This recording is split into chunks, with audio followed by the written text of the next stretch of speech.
It's Rusty Diamond, motherfucker.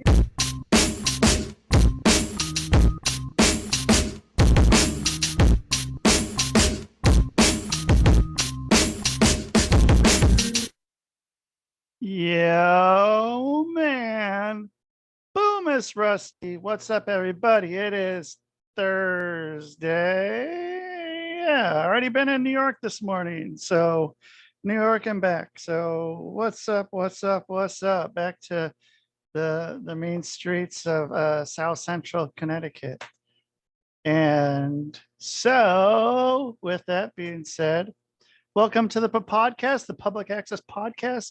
I'm your host. My name is Rusty Diamond, and this is on the Quantum Global Broadcasting Network, QGBN. And you can check out other shows on the network, such as When the Gloves Come Off, the Thinking Man's Pro Wrestling Podcast. This is It with Lizzie and Saved by the Ben. And the show is brought to you by Fred Ben Savage as Fuck, Stone Reef Productions, Hardcore Entertainment, Hypnosis is Great, and Sock'emUp.org. And today I have a very special guest. I got that voice going today. So I'm bringing on my special guest right here, right now. And right here, right now, we have Elia Mrakovich. Yes, sir. Yes, sir. How are you doing today? Hey, doing all right. Absolutely excited to be here. Yeah, excited to have you here as well. It's it's what we do here. I have this, it's really kind of bizarre. It's, every day during the week, pretty much, I have this time slot. I can't say it. Time slot set out. And it's weird. Like, never really know who I'm going to get, what I'm going to get, or where anything's going to go. So it's kind of a nice way to start everything, even though I've been out for like 6 hours, but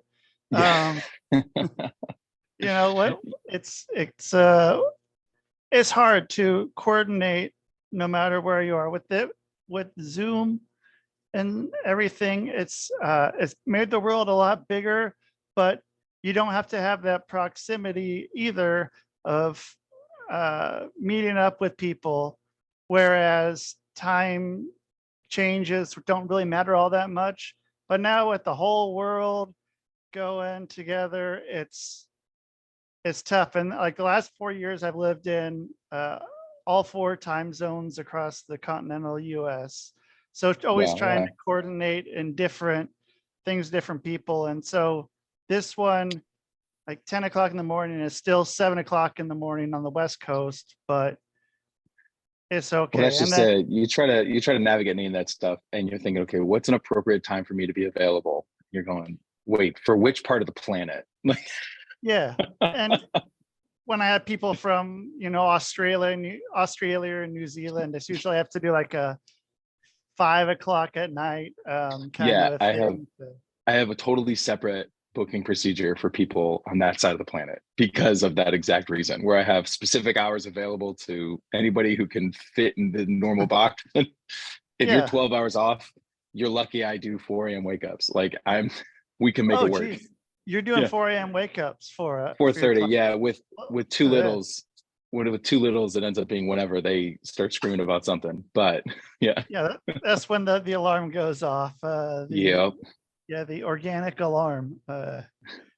And so, so do you have, with your bookings, do you have a calendar system, one of the online calendar systems you use? Yeah, I just use Calendly, and it's been perfect. And you know what? I know there's very complex, convoluted ways to do it. I just want something. I want to send them a thing. They're going to click a button. They're going to know when I'm free.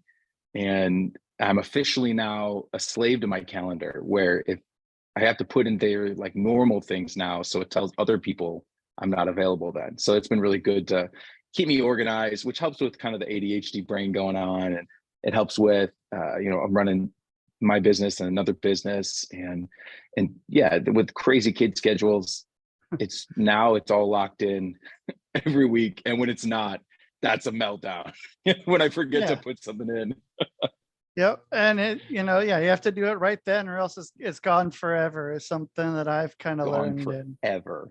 I'm like, oh yeah, well, there's that. I should probably have done something with that.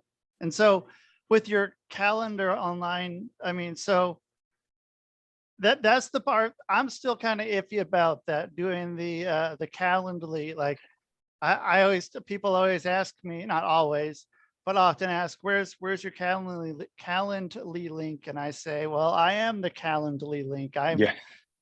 That's what I do. And so I was Good for thinking you, about man. it, I but couldn't do it.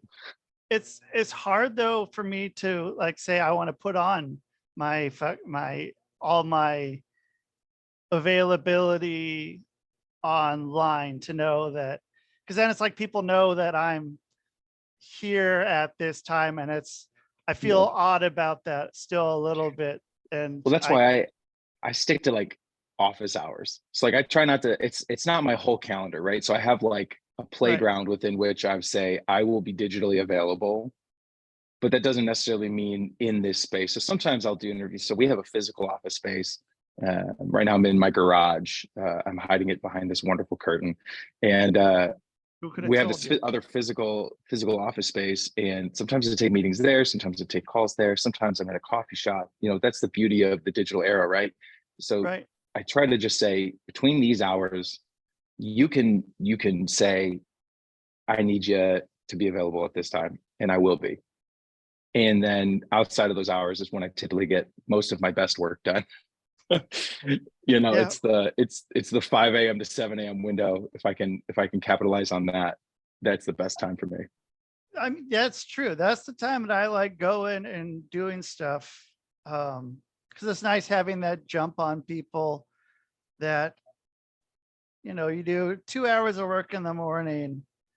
I mean, but 7 a.m. I mean, most people will start maybe 8, 9 o'clock, and you already got 2 hours under your belt. You can but then it's also more likely non-distracted hours.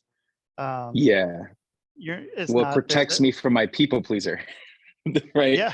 Because if I'm doing hard, like focused work and there's people around, I got that urge to like step in and help out, or especially with kids, when you hear them screaming in the other room, you're kind of like, I should go help, Right.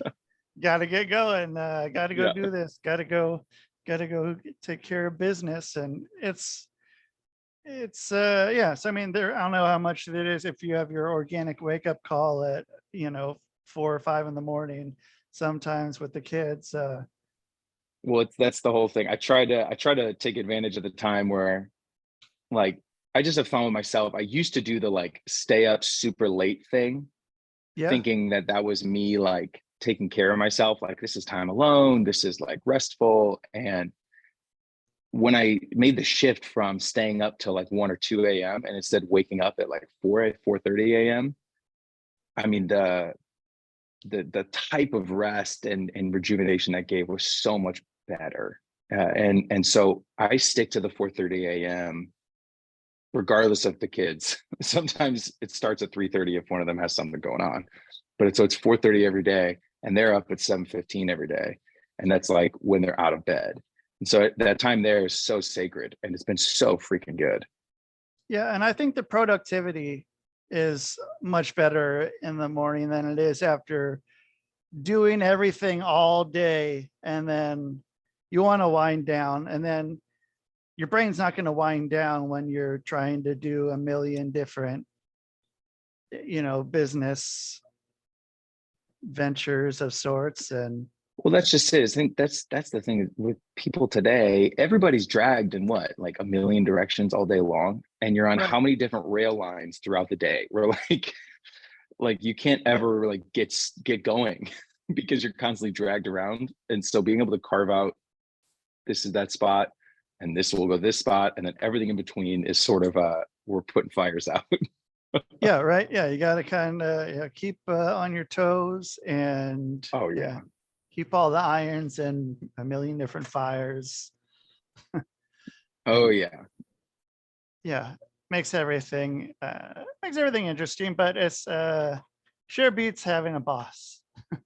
It sure beats having a boss. That's a weird transition for my family and I. So we launched, my wife has a therapy practice, and we launched that about a year and a half ago. And the process of like her going out on her own and us being in charge of everything, that shift, it's what do they call it? The shift from like employee to employer, or employee to Yep. owner. Man, that shift was tough, but it set us free for us both to get out of that world. So now we both run our own companies, and we kind of help each other across lines all the time. And man, like the other day, we were like, what's PTO again? We're like, Right.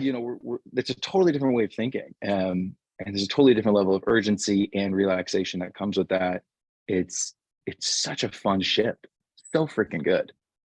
Yeah, it's pretty nice to be able to have that.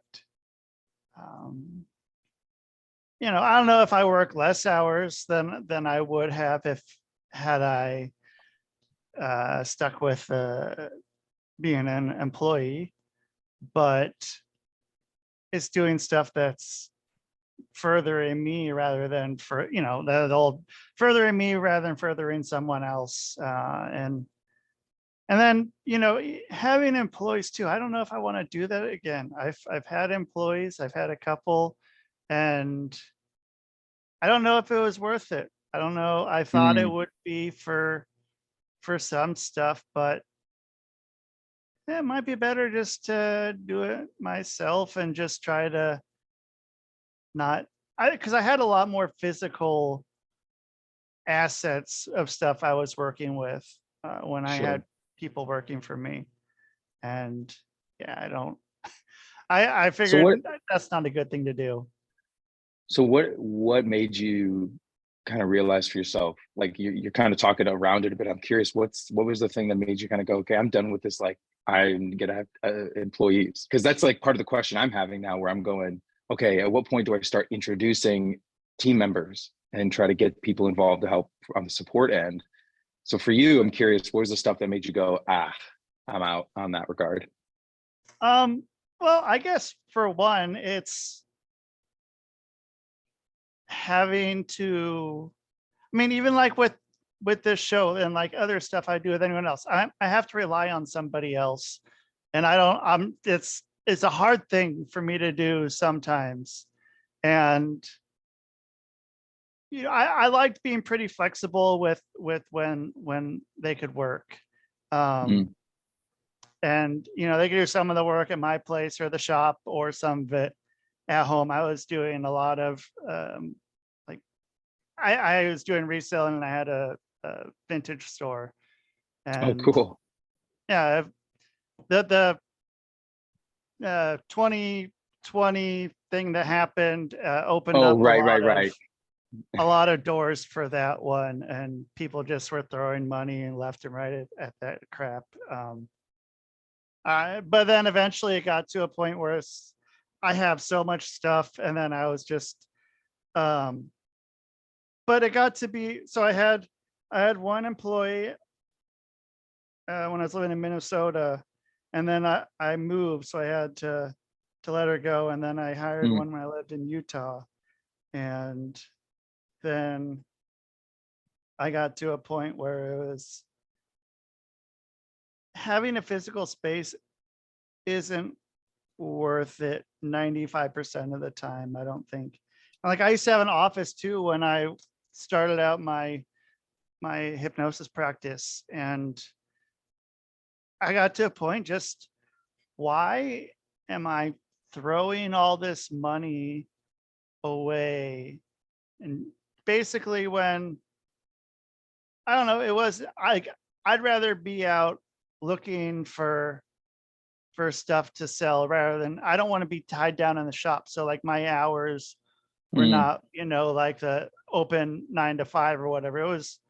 I made it so it was just, you come in when we make an appointment, you come in there and you can, so your shop was like literally storage for when it was the time came. Yeah. Right. Yeah. It started out as a storage facility, and then I moved it into a bigger space, and I was just like, well, okay. So I made it into did shopping for, like you get the store to yourself to shop, so you don't have to have people all around you and stuff. Was kind of the Well, gimmick. that's kind of cool. So the whole thing was, yeah, you'd book a time to come check out the store, and then you'd be able to meander through at your own pace, kind of thing. And Yeah, you're not, there's no like weird, like, are they eyeing the thing I'm eyeing? Like, right. you know? Do I need to jump over to the expensive stuff first and try to stake my claim? And it's just, yeah, everyone gets their own spot. And then I got asked the question, what is the price point to just get out of it and just sell the shop as a turnkey business? And I gave myself a number, and it was a number that seemed okay. I'd be like, okay, yeah, I'm totally happy with getting out of this. And I knew I wanted to get the hell out of Utah. So I knew that selling the shop at some point would be a good time. And yeah, I asked for double what I was saying would make me happy. And I got the number that made me happy, pretty much exactly. There you go. And I was like, okay, well, I guess, yeah, let's sell this shop. And so yeah, I got rid of all that, just gave it to somebody else. And yeah, and I'm just like, okay, well, now I have some stuff that I resell, but it's just a small little bit, and I have it here. I'm not paying for a place to work, because like I paid for the place straight up. First day I was there, like I'm kind of get a discount if I paid for the whole year right now. And so I did that because I figured it would help me in the long run. And then I was just like, okay, I shouldn't have done that, man. I should have done like a 6 month, but yeah, I did a year, and I think I got out. I think it was just under a year. I think it was like 11 months, and I was just like, So not, I got out. And yeah, I gave him the rest of the month as part of the deal, and fair enough. it worked out. And I'm like, okay, let's get out of this. And yeah, he took over the last month's rent. I think I gave him half a month for free or something, but I don't know. But it was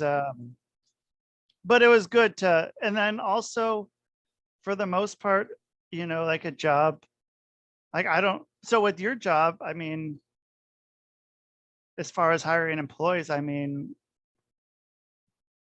why not Fiverr or AI? That's just it. I did 10 years working closely hands-on with people in super relational work. So I was in ministry, and I mean, everything you did was face-to-face with people all the time. And right. So and the interesting thing is, in that time, I pretty much did little to nothing online except maybe FIFA. Like, so FIFA. So just video games. Soccer game. Okay, yeah. Yeah. Pretty much like had no interest. For some reason, just never landed for me. It was like social media. I pretty much would like Google weird things, right? Like whenever you're curious, like how many teeth does a shark have? But like that was kind of the extent of the internet. And so now that I'm in this world where most, if not all, my work is digital, I'm in this huge ocean, and is right when this AI thing, because I kind of dove in right when AI started like popping up, and I'm going, okay, that seems like too big a beast for me to try to fully understand. I'm still trying to understand Instagram, right? Like I don't quite get this, but I'm doing things, right? And then now I'm going, okay, if I want to expand, can I do the AI thing? I don't know. I saw it's on the list of things to look into. But something about person to person, that to me just like that makes sense to me a bit more. And so I'm hesitant to cut that out, because I don't really mind the management piece. I think sometimes, managing anybody's tough, right? Because everybody's got stuff. So so as soon as you get involved in that, it just gets a little messy. I think so long as the people that I work with are able to be clear, that's kind of all I'd ever really want from an employee. Because if you can be clear with me, that means I can be clear with you, right? And that's Yeah. just, there's so much more freedom So there to yep, actually the job talk and done. communicate. Yeah. Yeah. And Yeah. so okay, so but Fiverr, Fiverr. So you can it's like an outsourcing thing. So you can Just hire hire people. someone. Yeah, but like someone in Bangladesh or something, or So, okay, because I know about this, and I had another group reach out to me, and maybe this is my own hang up here, but I had another group reach out to me about hiring people from hurting countries, right? So right, folks who are going to show up and they're going to work for like $4 an hour, right. right? And I don't know how much of this is like white guilt or like something like, first world guilt or whatever it is, or privilege guilt, whatever. But I Yeah, feel so weird about hiring somebody for less than I actually think they're worth. you can pay them more if you And want. I guess, I mean, but that's what's in my brain when I still like $4 an hour. I'm like, I don't know, this feels weird. But you're right. Maybe that's the move. Just actually pay them more. Gosh, like, see, thank you, Yeah, Rusty. Because yeah. I'd I mean, like, you can tip them, or you can just if they'll give you. They usually have a set price.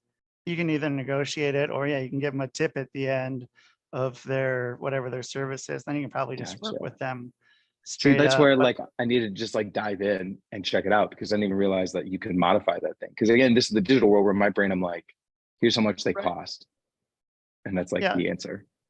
yeah. It's not. It's pretty. I mean, I'll help you out if you can use that. But yeah, I mean, there's a lot of people willing to do a lot of work that at some point we need to hand off. Yeah, Um, and I don't know, man. I guess some of it but is that's it. Is hard. that's it. Good. You think if someone's willing to work and they're willing to get paid for that work and they feel valued by the pay in that work, who am I to say, Right. I don't want to participate in that system? But also, how do you move forward and out of that system unless the system exists, right? And I know we can talk about utopia, kind of like we'll give everybody everything, but there's something about that it's a little uneasy for me. But yeah, if that's actually, look, I'm learning new things, so That's good. I'll As dive long in a as bit you more. are. As long as you're learning new things, and that's all that matters, right?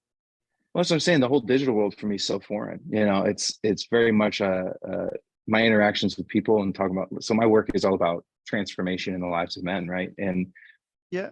that I got to do that hands-on, face-to-face for so many years, and then I realized like there are different needs inside this container versus this digital container, and so it's diving into this world, trying to learn about it, because this is like, it feels like a whole nother world. This, like, the language and the pacing. And my buddy's trying to get me out of TikTok. I looked at TikTok for the first time 3 days ago. Yeah. That thing is a black hole. Yeah. It's I like asking people who are at least 30 or older or 40 or older, so like asking what they do on there. And I mean, for what TikTok is, if it's used for the right thing, it's definitely a tool for the people. They say it's what the Chinese are stealing a whole bunch of Yeah. stuff or whatever, but at the same point, it's very fast for information to be spread around without filter. And Mm-hmm. I mean, that's powerful for anyone. But then you can also spend time just looking at people twerking their ass, and I mean, Yeah. that might be what you're into as well. And either way, but it's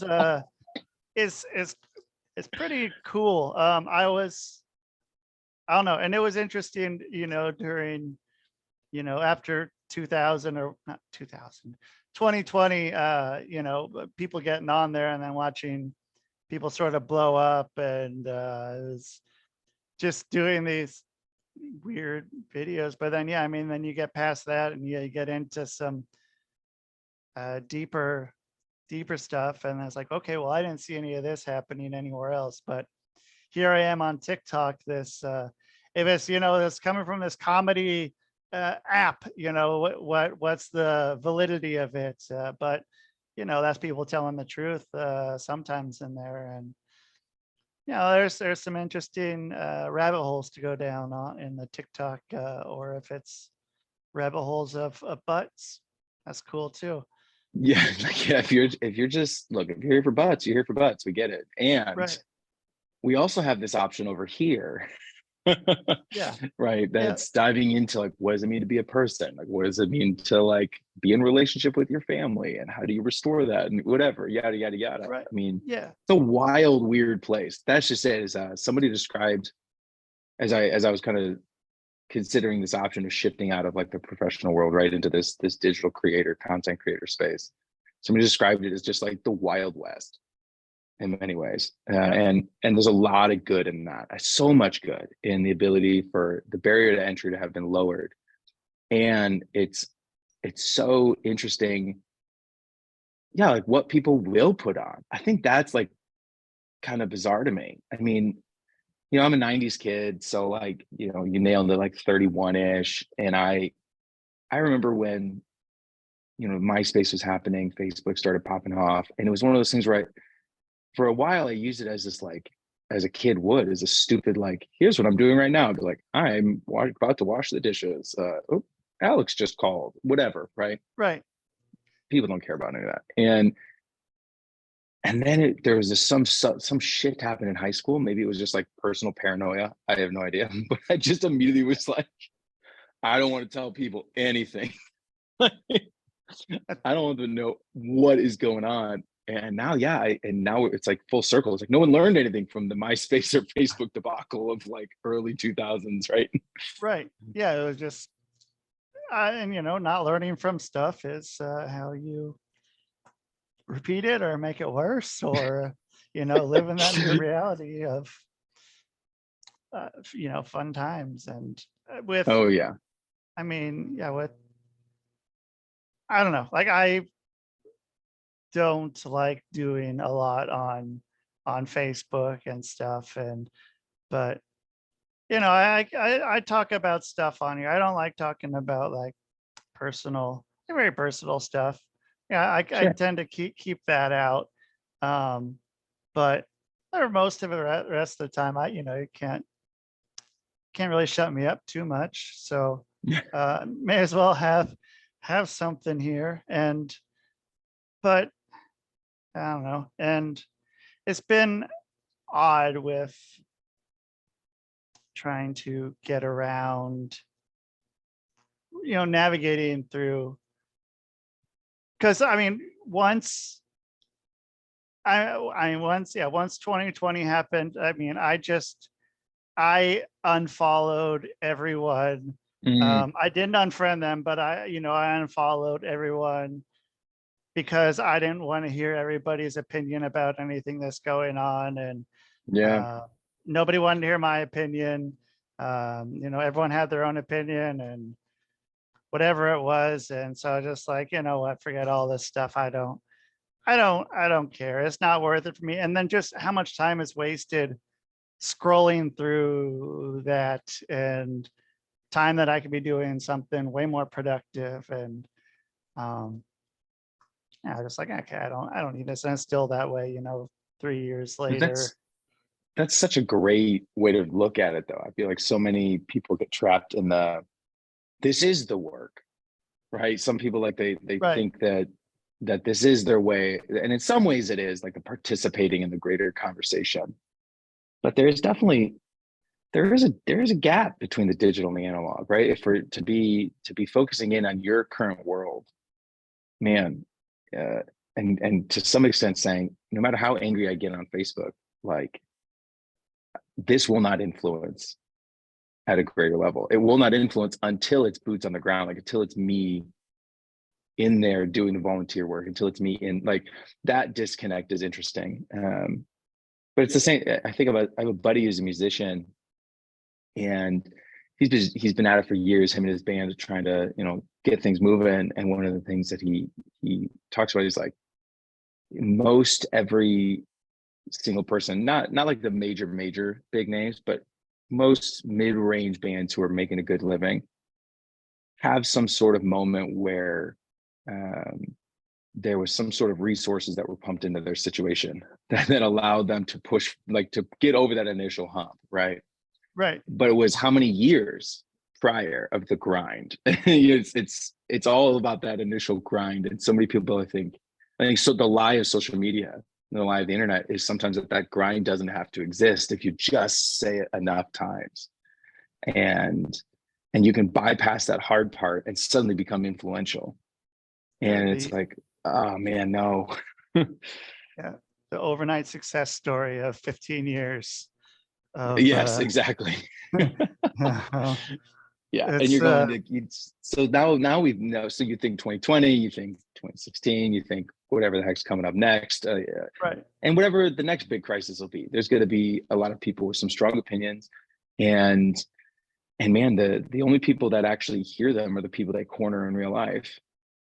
You know, it's the we're hanging out, and suddenly now I'm in a political conversation. I'm trying to hang out with a group of people. Why did you pull me away to tell me this? Right. Yeah. I'm just doing my thing here. And, you know, I mean, for the most part, it's not going to make a difference one way or another, whatever is.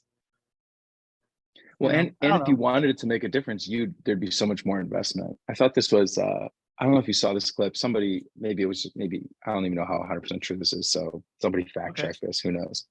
But it was Jordan B. Peterson, controversial, right? But he there's a little clip where he said, somebody asked him, how did you get all the protesters to kind of like leave you alone? Because he was in hot water for quite a while there. I mean, society was unhappy with Jordan.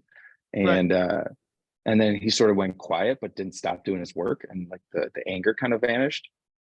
And he said, I moved my presentations from like 7 or 8 p.m. to 7 or 8 a.m. He's like, so I would go to these universities in the morning, and all these people who were outraged about what I was doing weren't willing to wake up and protest. And I thought, what a genius, what a brilliant move on his part. Again, if it's true, for all I know, this is total crap. But if it's not, he said it. If it's not, exactly, it's not unrealistic, which is also so frustrating because think about, how many people, again, it's people who have strong enough opinions to say them when there's no stakes on the line, when there's no risk. Yet as soon as you might have to wake up a little early to really put up a fight. No thanks. Yeah. Good. Yeah, exactly. And it's like, well, okay, well, so that's where it's interesting. Even when people, we have some people in our lives who were pretty opinionated and involved in trying to initiate change. And it's really hard. It's really hard for me to get super pissed off at a person who cares deeply enough to do something about it. Sure. Right. Like at the very least, like even if I don't fully agree with you, or even if I completely am against what you're into, okay, so you are convicted enough, like this matters enough for you to try and initiate a meaningful change. All right. I can respect the heck out of that. Like we'll figure out policy. But when it's just this sort of yelly thing, I don't want to be a character in your play where you're the hero and you overturn the villain and now you feel good about yourself because you yelled about a thing. And no, let's get in there. Let's make some changes. Let's and do the thing we got to do. Yeah. And I mean, and being in entertainment and stuff, watching this go down, it's just like, and people who were not agreeing with one narrative, all of a sudden we're not getting booked and getting pretty much blacklisted for having a different opinion than whatever their narrative is that they were running with. And I was just like, nope, I'm not putting into any of this energy. I'm not I'm not feeding into it. It's just, No, that's just it. Because even then, just to what you're saying, it's like, if I'm in entertainment, right, and I've got my thing going on, I'm trying to do my shows, I'm trying to get paid a little bit, right? right.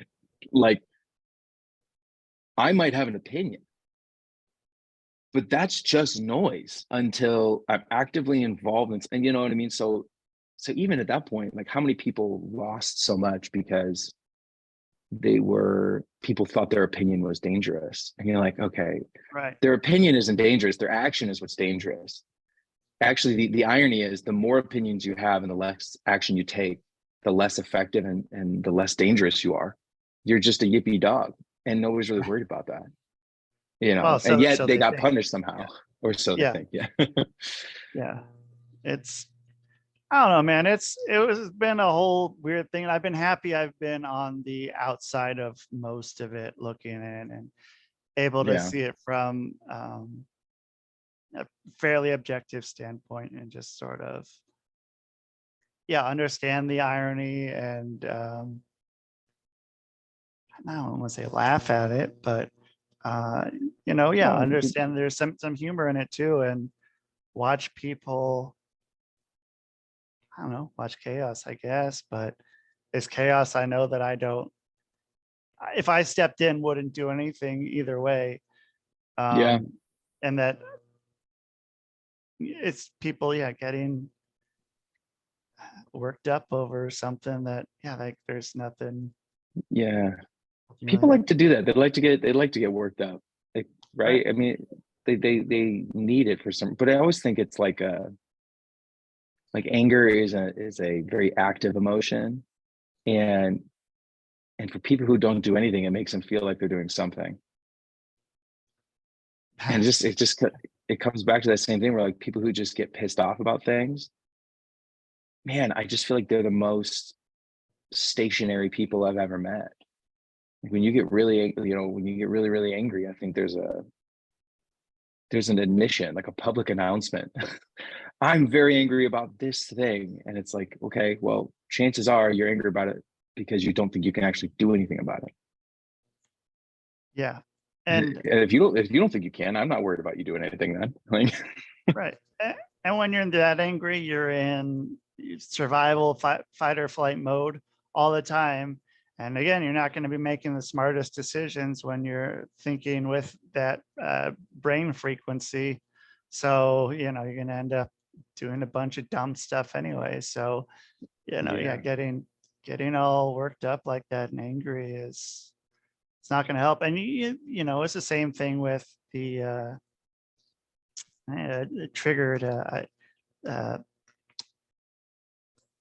stuff. I mean, and that's also probably with anger is something that in you that you need to work through yourself, because something is, when you're angry, you're triggered, kind of a thing anyway. And so I did quotes on the word triggered because I usually do, but I mean, it's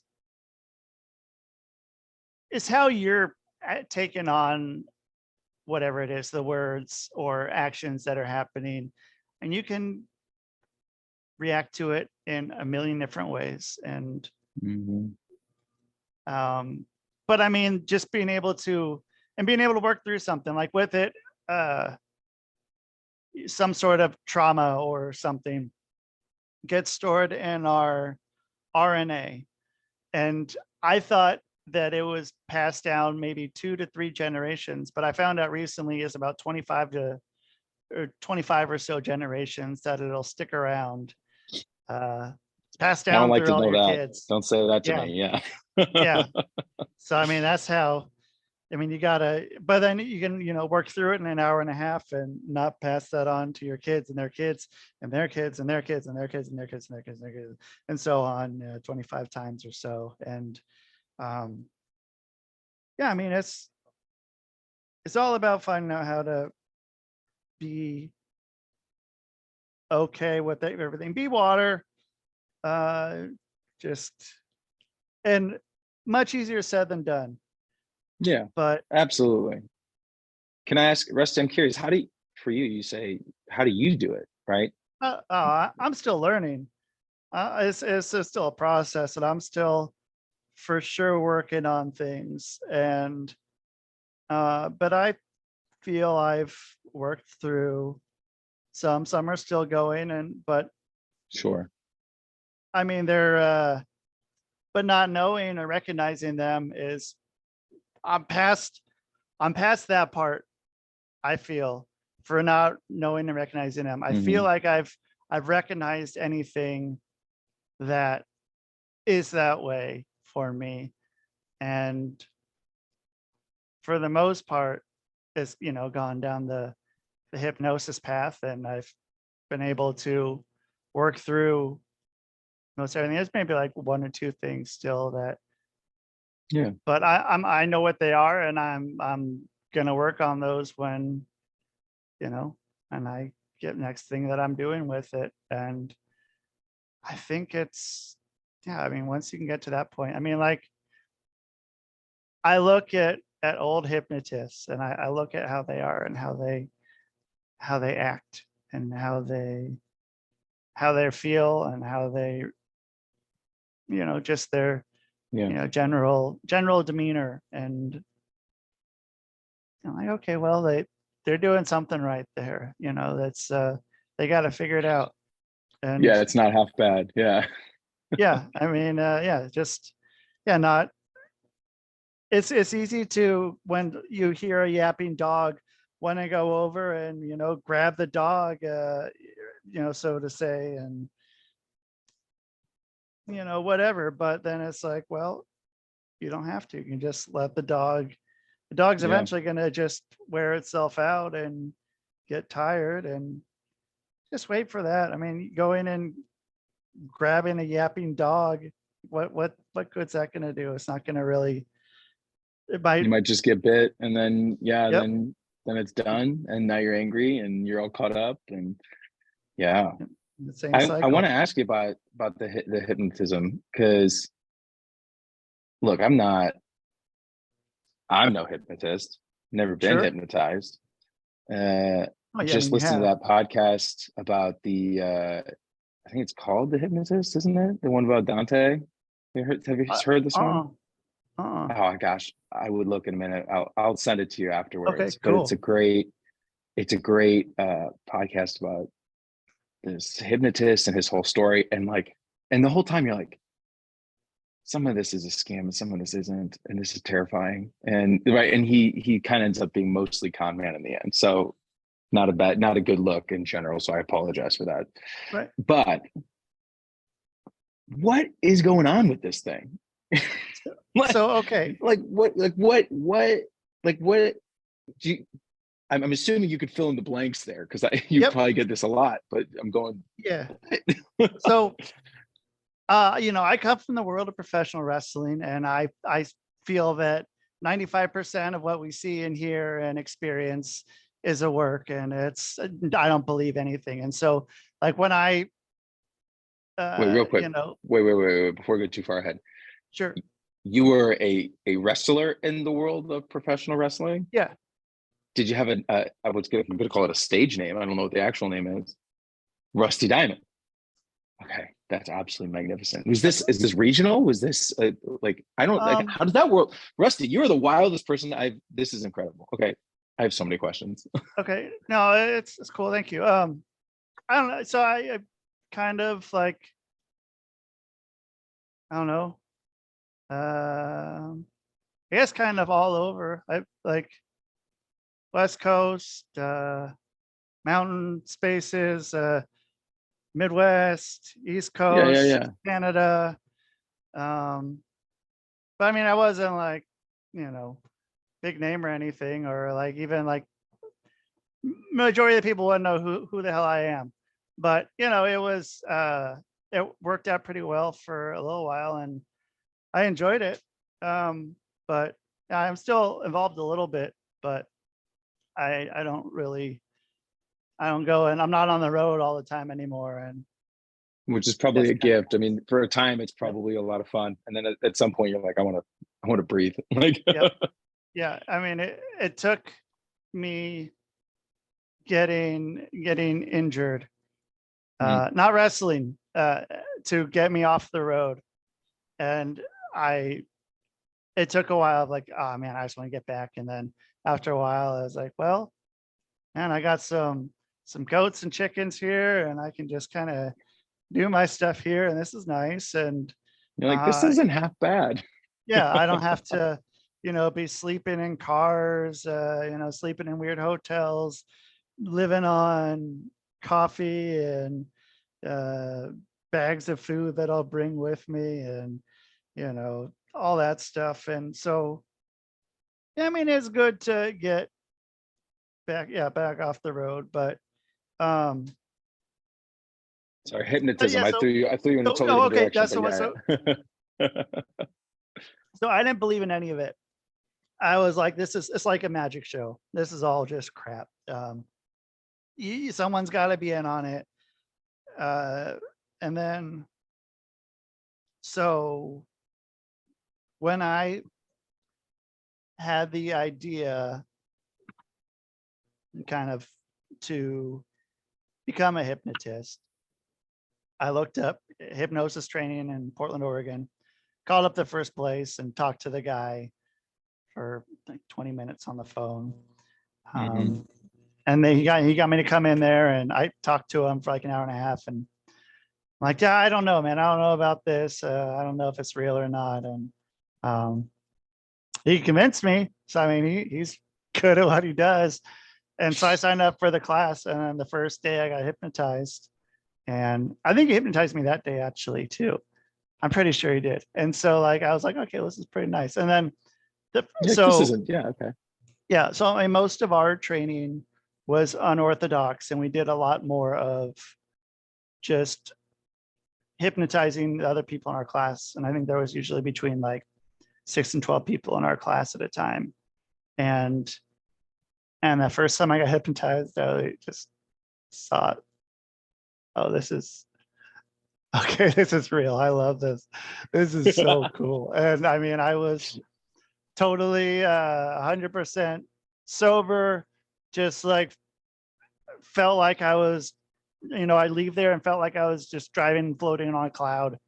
And then just watching how, I mean, so I always like to say this. So there's MK Ultra subliminal messages and stuff like that.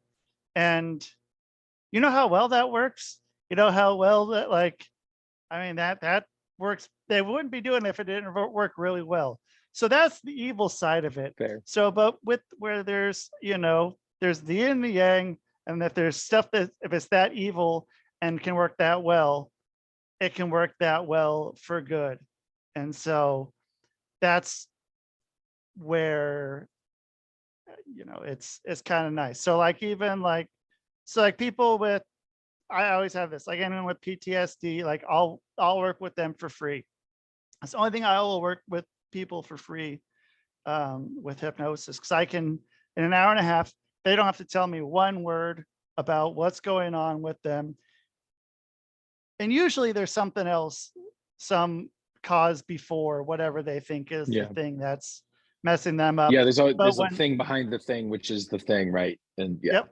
The thing behind the thing, that's the thing. And then that's when they get into it in their head and they see that and they go, oh, okay, I need to work on this. This is something. And then they can process it in the best environment they can be in. And the cool part is, I don't have an office anymore. So people they don't have to come in my office. My office was okay.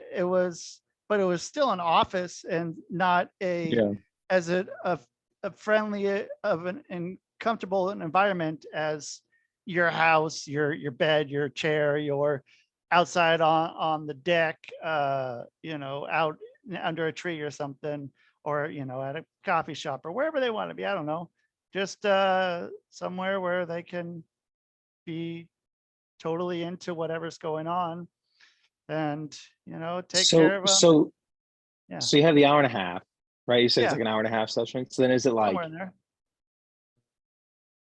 Is it like 15 minutes and then they're hypnotized and then like they're like going up and coming down, or is it like an hour and a half and you're like keeping them in space, or like So I mean, it's probably, I don't know, 20, 25 minutes of getting them into that space. And Sure, then yeah. maybe like, I don't know, 25, 30 minutes once you're in there. And then maybe a Yeah, little bit extra just to like get people to come yeah. back. Or if I want to have them go even further and deeper into hypnosis. But I mean, there's still, I mean, I don't know. Some people fall asleep. Some people they can keep their eyes open. I don't know. And then Yeah, like, it's I don't know. different. I can do it from where I don't even if they want to have their screen off, I don't care. Like I can keep my screen off or you can keep mine on. They can keep theirs on. I can call them on the phone. It's just wherever they want How to be. how closely related, if at all, is this to like EMDR, brain spotting? Are you familiar with those at all? Um, yeah, like it's in that same ballpark. And I mean, Okay. same with like, meditation or Yeah, it's like a hyper mindfulness. Like right. Yeah. Or like, hyper it's what it mindfulness. feels like, at least because every time I've been brain spotted, Yeah. I like I call it like a brain defrag where I'm like having 20 to 40 waking dreams all in rapid succession. Yeah. And I know again it's different for other people. Some people are very verbal. I go nonverbal pretty much when I'm getting brain spotted, and it's like at the end of it, you're like, "What just happened?" But Yep. But and then for like the next 2 weeks, you're like processing through, and like there's so much relief, and then because like the stuff that you were doing like 2 months prior is gone. But because you're you're processing it and it's not just something that's gonna come up whenever. It's in that processed part. And yeah, I mean the next, like you're saying, like week or two, it's you're like, oh, okay, well, all right, okay, yeah, okay, I see why that's that way. Okay, and yeah, all right, well, so yeah, we're past that now. And it's so I mean, and it's like when you're doing this, where are you? Are you going into an office? Are you going and doing this online or something, see, or doing this on your I own? did brain spotting 2 times in an office, 1 time at my home, and now I do sensory deprivation tanks like once a week, and I self Cool. spot in those spaces. I got And no, I man, got yeah, it's like just the other day, I was in the tank, and I was like pretty anxious about just life, everything, it all adds up, right. and I'm laying in this freaking tank, and I'm thinking, man, I don't want to get out of this too soon because I feel like I paid for this time. I should probably take advantage of this time.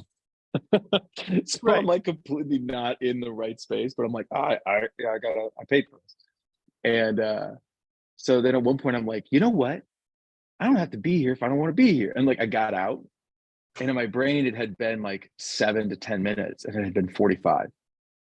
Oh, yeah, And it'll do so that in so there. apparently what happened was I had started brain spotting and slipped through, and then on the back end of that was like a little anxious and got out of there. And it was like, so that's like, I love this sensory deprivation tank. It makes Yeah. it's a really cool place, because even if you're not doing deep work, man, just silence, Yeah. right? Oh, So so good. do you have the pod or do you get a room?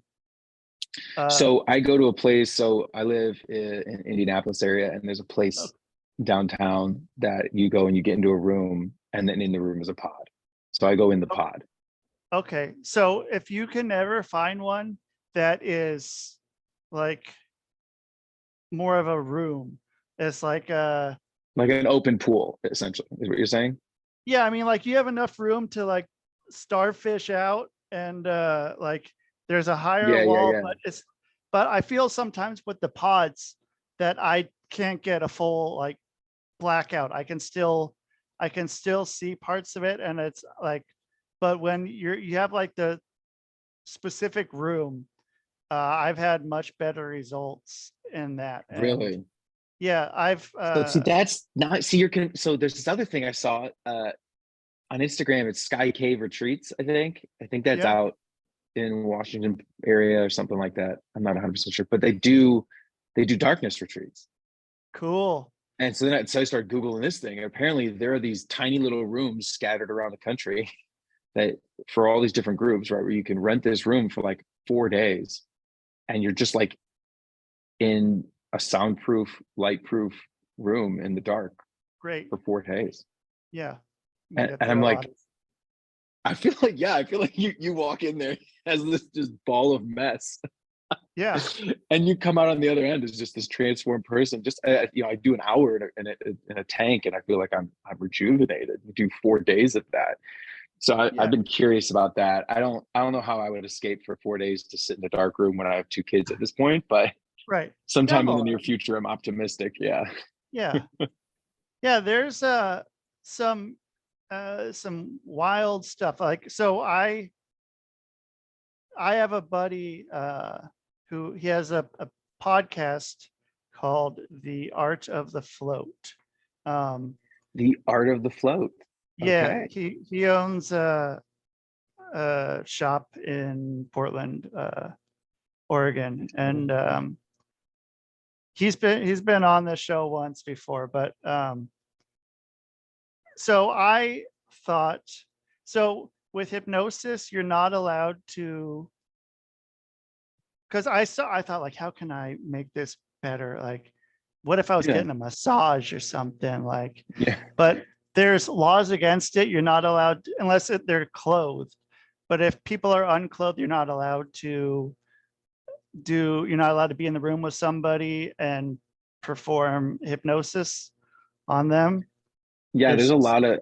I'll be honest. There are not many times I want to be in a room with somebody who's unclothed in general. Just yeah, specific people. yeah, Person. right. And so I was like, well, so I thought, usually at the end of each float, they bring up the music to as the, get out of here Mhm. now. So I was like, well, they have music going in there. What if I put a relaxation hypnosis in there and get to play that while I am in the float tank? And Yeah. that was awesome.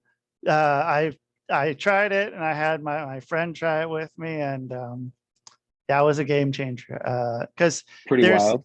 because I'm not in there. It's just my voice. So like, it's not me in there with her while she's, Yeah.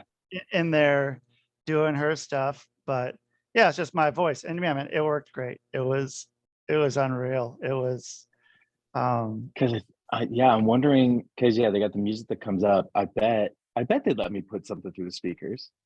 yeah, I mean, there's no reason not to. Like, if you want, even just what are they called? Like binaural beats, or anything of that Which, nature. yeah, Or yeah. I Because mean, I just started trying those out as well. So I got pretty aggressive ADHD that I built a lot of systems around to keep myself functional. yeah, and smart. the binaural beats, holy cow, that it's a wild thing.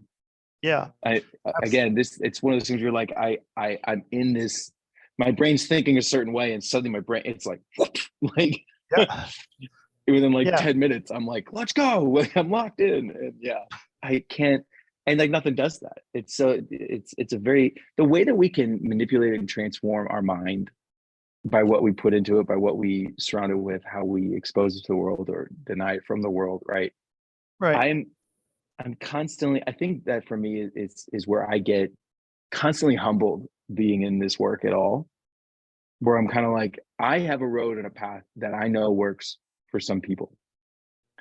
And I also know that there's somebody out there whose road and path is so much more effective and efficient for maybe those same people or somewhere else. Yeah, And it's like, what a humbling reality that, like, wherever you are, whatever you're doing, there's people around you doing work trying to figure out how to make your brain healthy again. right. And I mean, it's life changing, and so why not change your life? go change your life. It's okay. There's nothing Well, wrong with it. and that's where like I'm not a very woo woo kind of guy. So like if you were like, hey, let's go in the woods, breathe, and paint each other with mud, I'd kind of be like, Yeah. I don't know. Yeah. And at the same time, there's so much about the experience of doing something that feels so outside of yourself, right? That is also healing and freeing. And so there's a certain, and even if you go into it as a cynic, I think there is something to be gained from stepping into those spaces and being willing to be present. And I think that's where a lot of people get hung up in any of this stuff. They go, well, why would I ever go float in a tank? That sounds terrible, right? Yeah. Hypnosis, yeah, right. Silence in the dark. No way. No way am I going to do that. Yeah. Okay. Yeah. And it's like, yeah, well, you have rhythms to your life. So if something feels outside your rhythm, if it feels in conflict with who you are, don't do it. But if it feels just outside of your rhythms, yeah, you got to go. You got to go. Like that's how you grow. You don't grow through repetition. Yeah. You got to get a little outside your box all the time. And that's what's going to put you in the right direction. And well, that's so, and it's what's going to remind you of what's you and what's not you. Right. Because so many times a lot of the mental work and the healing work that people are doing is, I call it it's remembering. If you think about dismembering to have something cut away, remembering is to reattach. And it's so much of our healing work is to like reattach ourselves while allowing the things that aren't us to go away and be in that messy process of doing that. And you can't always do it alone. You need a mirror, you need something. And there's so many spaces for people to act as mirrors, reflect you back to you, to bring you back to yourself. I don't know. I just think, I think the resources are plenty. Yeah. And yeah, I mean, they're totally, everything's out there. And I mean, you want to learn anything, it's out there. You can go to where I finished up school, YouTube U. Great program there. And if you really want to learn anything from college, Harvard, Stanford, MIT all have all their courses online for free. So I mean, if you want to learn anything that's out there, get outside your box a little bit, open, it's okay to feel better. It's okay. There's nothing wrong with it. Nothing wrong with feeling a little better. And it's not going to hurt. It's okay. It's okay to feel better. You don't have to feel bad to be real. You don't have to be your trauma. You don't have to be you're the thing that's wrong with you. That doesn't have to define you. And I think some people think that once that's gone, who are they? And I think that is a bigger problem in this world than is acknowledged. And I wish that stigma gets taken down, but it feels like it's been pushed more recently. And I think there's an unfortunate way that people have kind of communicated whatever's happened to you defines you. And there's almost an unintentional secondary way that gets communicated, right? When they talk about how much work needs to be done. Like, I think everybody out there kind of says, COVID, everybody was traumatized. And the answer is no, they weren't. I mean, they were like literally not. There were moments and people but not everybody. And I mean, everybody had a hard time. Yeah. Wow. I loved it and I thrived. So like, let's go back. It was great, man. I was living in, when it started, I was living in Minneapolis, right outside Minneapolis, and I was going to move onto the block the day before the block where George Floyd happened. I was going to move on to that block the day before, but then I ended up moving to southern Minnesota instead. And down there wasn't really anything going on with COVID. And then Iowa, nothing happened. Nothing changed at all. I was 15 minutes from Iowa. Iowa was business as usual the whole time. Nothing mattered. So I just go hang out in Iowa, man. It was great. Hanging out in Iowa. Yeah. Hanging out in Iowa, man. I never thought, I was like, why would I go to Iowa? But man, I loved Iowa. It's funny how I think that about a lot of states. Sorry, all the states that No, I that's know cool. well. There's always that question where you're kind of like, why would I ever go there? And then like you go and you're like, this is why. Right. Like, this Same is with amazing. Wyoming, I Mhm. was like, well, why would I go to Wyoming? I'm like, oh shit, this is nice. This is really nice here. And you're like, why do I suddenly feel a lot better all the time? right. Yeah. So I have a question. You said you're in Indianapolis Yes. area. Have you been to a Skyline Chili? Or are you familiar with Okay. Cincinnati Chili? Or are you I'm gonna familiar. say I'm familiar with. It disgusting? exists. I look. I don't have like a deep love or a deep hate for it. It's very much just like it exists, but I'm never going to pursue it. That's what I'll say. Yep. If someone Cool. said let's go to Skyline, I would go. Can we do something else? Yeah. But I'll go if we do. Yeah. Right. Cool. I ask if anyone's in that area, and I like to know what their opinion is. Well, I feel like it's controversial to not have an opinion, right? So many people are Well, like diehard either way. Yep, or else And like, no way, this been- stuff looks I've terrible. been attacked because I'm not worried about it. Yeah. Yeah. Yeah. Such is life with everything else. It's just on a Exactly. different level, man. So hey, where can people find you to find your work, how to work with you? I didn't even talk. You have a podcast? Yeah. We got I got a podcast called The Disintegrated Man. It's conversations about reintegrating yourself back to yourself, right? And conversations with different men who've gone down that road. A couple standalone episodes. It's a good time. We'd love to see you guys there. On Instagram, it's eMcoaching LLC. Nice and easy. Can't get it wrong. And same place, that's resources for men to overcome their shadow, reclaim their voice, and step into a transformative experience for life. And there you're going to find all my stuff. It's all up there. And if you want to contact me, reach out to me, you can do it through that. But yeah, it's nice and easy, straightforward stuff. Yeah, which it should be. You don't want to get too complicated in this, Yeah, this no, if you internet can help world. it. Yeah, you got to keep it simple. And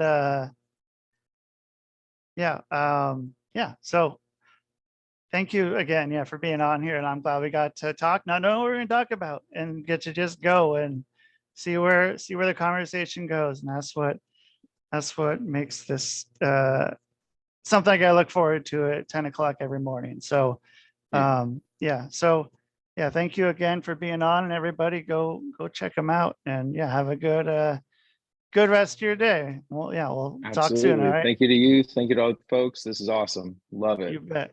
Later, bud. All right. That is Elia Mrakovich.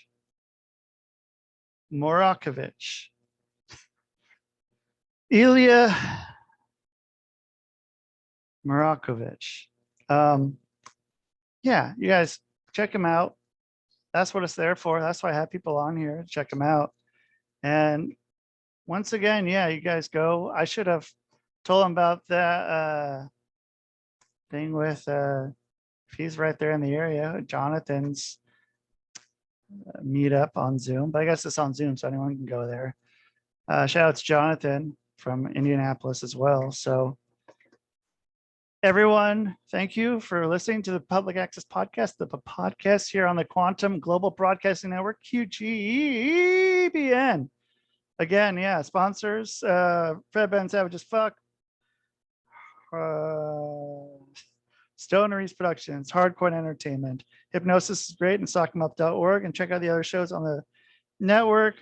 When the Gloves Come Off, the Thinking Man's Pro Wrestling Podcast, This Is It with Lizzie, and Saved by the Ben. And that is the show, man. Boom.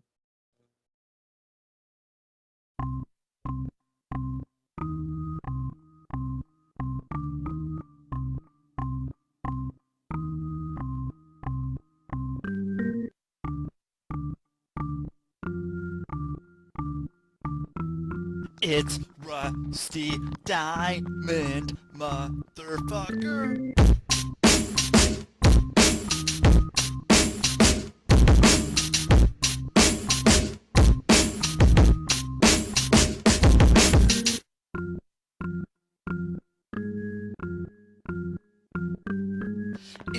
Rusty Diamond Motherfucker. Ernest!